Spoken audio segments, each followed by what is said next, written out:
Entre la Chine et la France, on peut dire que ceci est un dialogue concret, guidé par le consensus des deux chefs d'État. Les deux présidents, peu de temps avant, avaient eu une conversation téléphonique qui avait indiqué la direction pour le développement sain et stable de la prochaine phase de la relation sino-stratégique globale sino-française.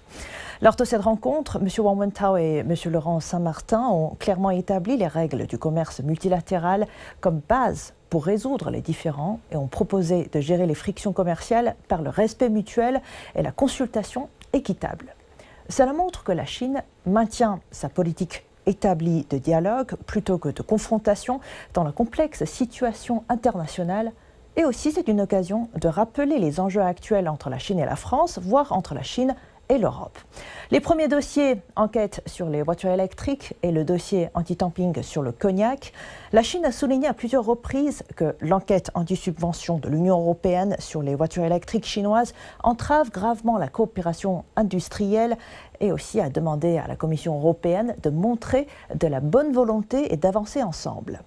En même temps, elle précise que les enquêtes sur le cognac sont lancées conformément aux lois des règlements sans présupposer de résultats et en garantissant les droits des entreprises. Du côté de la France a exprimé ses préoccupations importantes concernant l'enquête sur le cognac, mais a promis de renforcer la communication, ce qui reflète le rôle de coordination de la France dans la politique commerciale de l'Union européenne et aussi la pression des intérêts agricoles. Lors de sa rencontre avec M. Wang Wentao, Laurent Saint-Martin a indiqué que la France est prête à renforcer les échanges commerciaux avec la Chine, à élargir les investissements bilatéraux.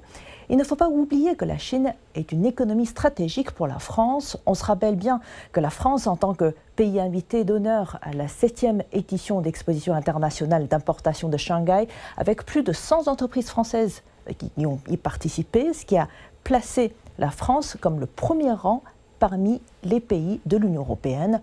Et tout ceci montre l'importance stratégique de la France accordée au marché chinois. Et deuxième dossier, la lutte pour les règles. Wang Wentao a plusieurs fois, dans de différentes occasions, souligné la différence entre les enquêtes de l'Union européenne et les actions de la Chine. La première lance les enquêtes anti-subvention sans demander de l'industrie, tandis que la Chine suit strictement les règles de l'OMC et les procédures du droit interne. Et un autre point qui m'a laissé une impression sur ce déplacement du ministre chinois du Commerce en France et son attitude favorable à l'action conjointe pour l'autorité de l'OMC.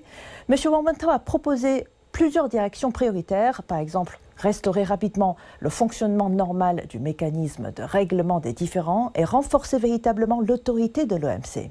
Et deux, faire entrer en vigueur les accords sur la facilitation des investissements et du commerce électronique, et aussi peut-être intégrer les questions agricoles et de développement dans les résultats de la 14e conférence ministérielle. Donc cette visite du ministre chinois du Commerce, M. Wang Wentao, envoie un message clair. La Chine considère les procédures légales et les mécanismes multilatéraux comme les principales voies pour résoudre les différends commerciaux, tout en renforçant son engagement en faveur d'une économie ouverte. Et si la Chine et la France peuvent gérer correctement les frictions actuelles, cela va non seulement apporter de la stabilité aux relations bilatérales, mais aussi cela va offrir également un modèle clé pour la gouvernance du commerce dans un ordre multipolaire.